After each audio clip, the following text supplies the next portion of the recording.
Namaskar friends, welcome to our YouTube channel Insights by PK Varshney. Today we will discuss about the Supreme Inquiry on Adani versus Hindenburg matter. Hindenburg की report के आने के बाद में अदानी के शेयरों में कंटिन्यूस गिरावट आई, जिसकी वजह से इन्वेस्टर को की संपत्ति को डैमेज के मामले में सुप्रीम कोर्ट में एक पीआईएल दाखिल की गई।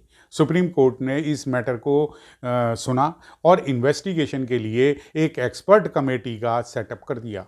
It will be headed by former supreme court जज जस्टिस अभय मनोहर सप्रे, जिसमें केवी कामत और नंदन नीलकर्णी को भी मेंबर बनाया गया है। सेबी भी अपनी इन्वेस्टिगेशन जो है सेपरेटली कर रही है, लेकिन सुप्रीम कोर्ट ने सेबी को भी इंस्ट्रक्शन दिया कि 2 महीने के अंदर आप अपनी रिपोर्ट कंप्लीट करें और उसको करने के बाद में हमें सौंपें। लेकिन अपनी रिपोर्ट में ये इन पॉइंट्स को, जो 3 पॉइंट्स हैं, इन पर भी आप जो है इन्वेस्टिगेशन ज़रूर करें। तो सुप्रीम कोर्ट ने सेबी को बोला है कि वो ये जांच करे कि एग्जिस्टिंग लॉज का वायलेशन तो नहीं किया गया और शेयर प्राइस कहीं मैनिपुलेट तो नहीं किए गए। क्या rule 19A of the securities contract regulation rule 1957 का वायलेशन तो नहीं हुआ। These rules relate to the manipulate public share holding of at least 25%। तीसरा जो उन्होंने बोला है कि क्या ये चेक करे सेबी कि क्या कानून के मुताबिक क्या कंसर्न पार्टीज़ के साथ में जो ट्रांजैक्शन हुए हैं और सेबी से रिलेटेड पार्टीज से जुड़ी अन्य इम्पोर्टेंट इंफॉर्मेशंस का खुलासा करने में कोई फेलियर या विफलता तो नहीं हुई है।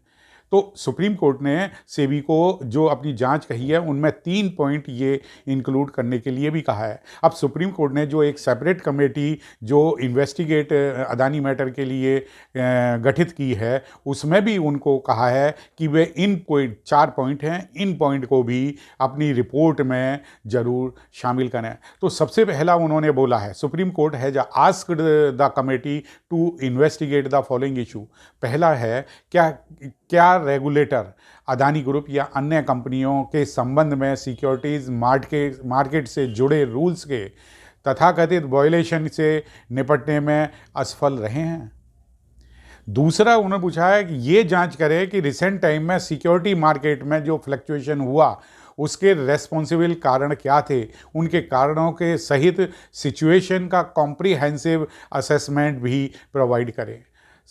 तीसरा है, suggest the matter to strengthen awareness among the investors।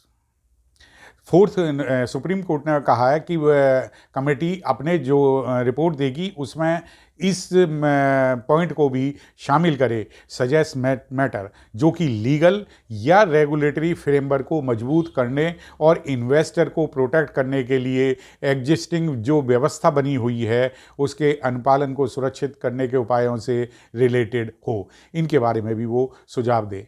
अब अदानी ग्रुप ने भी जो कमेटी गठित की गई है उसका सभी पक्षों ने वेलकम किया है। अदानी ग्रुप ने भी वेलकम किया है और कहा है कि अब जो है truth will come in front of everyone, यानी कि अब सच सामने आ जाएगा।